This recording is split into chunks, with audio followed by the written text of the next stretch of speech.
तो चलिए सीधे आपको लेकर चलते हैं हरियाणा विधानसभा, जहां पर विधानसभा की कार्रवाई शुरू हो गई है। पिछली विधानसभा में भी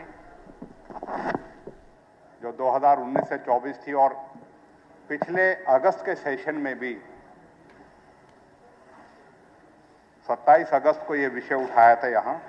सर, नुहू एक जिला हेडक्वार्टर है और वहां ये लगातार नुहू शहर में पानी की जल भराव की समस्या, उसमें घरों में पानी, गलियों में पानी, स्कूल में, कॉलेज में पानी, सरकारी दफ्तरों में पानी, कब्रिस्तान और शमशान घाट में पानी इतना भर जाता है कि उसको किसी चीज के लिए, और जो सरकार ने अब इसमें जवाब दिया है, पहले तो छोटे छोटे उसके इलाज किए, उससे तो कोई बात बननी नहीं, अभी भी पानी आज के दिन भी है सर। अब इन्होंने एक परियोजना दी है कि 18 करोड़ रुपए जो है 28/10 को सैंक्शन करें। सर, मेरा इसमें यह है, ये परियोजना कब तक इसको शुरू कर दी जाएगी और कब तक इसको पूरा करने का है, क्योंकि ये समस्या मतलब जिला हेडक्वार्टर होने के बाद बहुत गंभीर समस्या है और लोगों को जानी माल का नुकसान हो रहा है और मकानों में भी राव नरवीर सिंह जाते दरारें पड़ रही हैं और लोग अभी भी पानी में हैं, बहुत से इलाके तो अभी भी पानी में। जी मंत्री जी।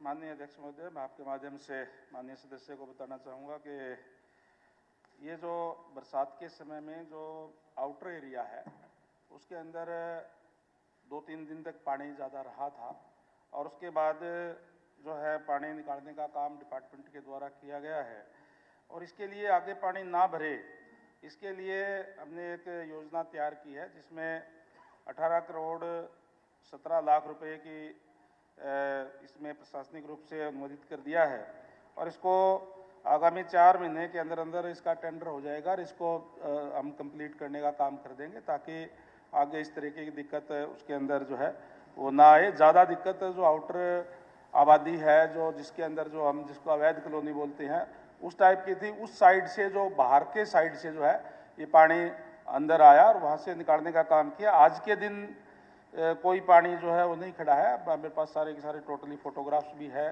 जहाँ जहाँ पानी खड़ा था उसके डिपार्टमेंट ने निकाल करके बिल्कुल क्लियर कर दिया है।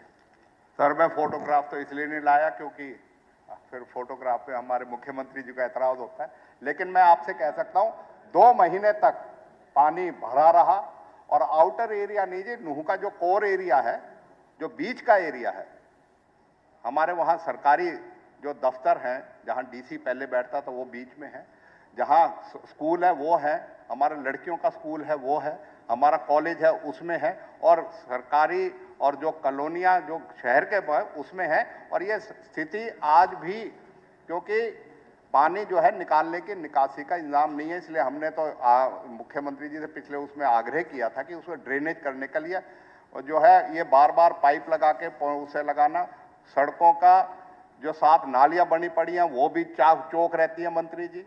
और मतलब मेरा ये है कि अधिकारियों को इनको कान को खींचो थोड़े से, जिससे कि उसका हो जाए, नहीं पानी लोग डूबते हैं और लोगों को आगामी योजना भी बता नहीं सर, मतलब हर बार होती है प्रॉब्लम, हर बार होती है और आगामी योजना बता दी, स्वीकृति भी होगी, योजना बता दी, उसके अंदर ड्रेन में पानी हम डालेंगे और जाकर के और इसमें कोई दिक्कत नहीं आएगी। अध्यक्ष महोदय, मैं वहाँ ग्रीवेंस कमेटी का चेयरमैन हूँ, आफ्ताब भाई मेंबर हैं। अब का जब ग्रीवेंस कमेटी करेंगे वहाँ हम भाई बैठ के आपस में इसका परमानेंट समाधान कर लेंगे। सरकार ने 18 करोड़ रुपए इसके मंजूर कर दिए, जो भी उचित व्यवस्था होगी, विधायक को हमसे ज्यादा पता है, मैं भी नुहू में जाता करता हूँ, तो जो भी उसका परमानेंट समाधान होगा वो करेंगे। श्री अनिल यादव। क्वेश्चन नंबर 42 मंत्री जी।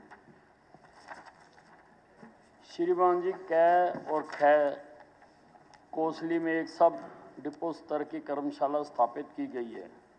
नवंबर 2025 में सरकार द्वारा 11.57 करोड़ रुपए की लागत से एक नए सब डिपो की स्थापना के प्रस्ताव को मंजूरी दी गई है।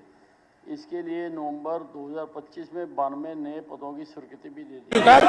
नहीं, आपने नियम 56 में बोला है, तो नियम 56 जब आएगा तभी मैं आपके माध्यम से आदरणीय मुख्यमंत्री जी और मंत्री जी का धन्यवाद देना चाहता हूं, जिन्होंने कोसली बस डिपो की बहुत पुरानी मांग को पूरा किया। मंत्री जी और मुख्यमंत्री जी, आपका बहुत बहुत धन्यवाद। श्री देवेंद्र कादियान। क्वेश्चन नंबर 43 माननीय मंत्री जी। माननीय अध्यक्ष महोदय, देवेंद्र कादियान जी ने ट्रैफिक जाम की समस्या को लेकर के बरई गांव से खानपुर सड़क तक वैकल्पिक सड़क का निर्माण का प्रस्ताव की बात कही है।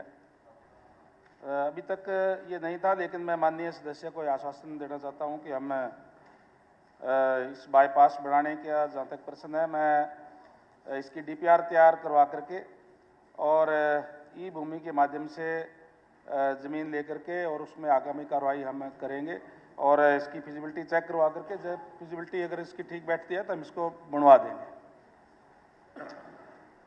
अध्यक्ष महोदय, मेरा जो क्वेश्चन है ये ट्रैफिक जाम को लेके और बाईपास को लेके जरूर है, लेकिन पिछले सेशन में मैंने बाईपास की डिमांड की थी।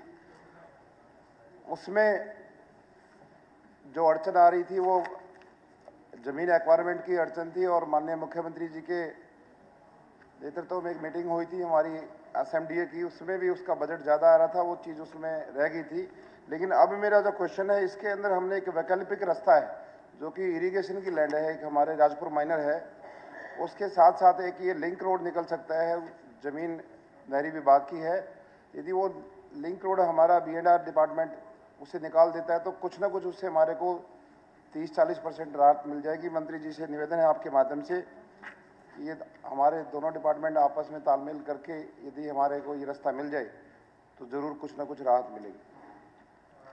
माननीय अध्यक्ष महोदय, मैं माननीय सदस्य को आश्वासन देता हूं कि हम इसकी फिजिबिलिटी चेक करवा लेंगे। जो ज़मीन ये बता रहे हैं ये भी, और भी कोई वैकल्पिक कोई होगी जगह तो उसको भी चेक करवा करके इसका डीपीआर बना करके तैयार करेंगे। मेरा मंत्री जी से निवेदन है ये थोड़ा जल्दी हो जाए और मैं धन्यवाद करता हूँ आपने इस पे। श्री देवेंद्र हंस। Question number 44। सर, माननीय सदस्य ने क्वेश्चन को 3 भागों के अंदर पूछा है, तो मैं जवाब देना चाहूँगा कि श्रीमान जी, भ्रष्टाचार अथवा नियमों के उल्लंघन से संबंधित कोई ऐसा साक्ष्य नहीं है जिससे एजेंसी को सस्पेंड किया जा सके। उसमें पेनल्टी का प्रोविज़न है, 20,000 रुपये की पेनल्टी लगा दी और माननीय मुख्यमंत्री जी के आदेश से 24 अगस्त 2025 से लेकर 24 नवंबर तक एक गहन स्वच्छता अभियान चलाया गया था। उसके तहत उस एजेंसी ने इसको अपने ट्रैक्टर्स के अंदर अपलोड करा, फिर भी अनियमितता बरतने के नाम पर उस पर 20,000 रुपये का चालान किया गया।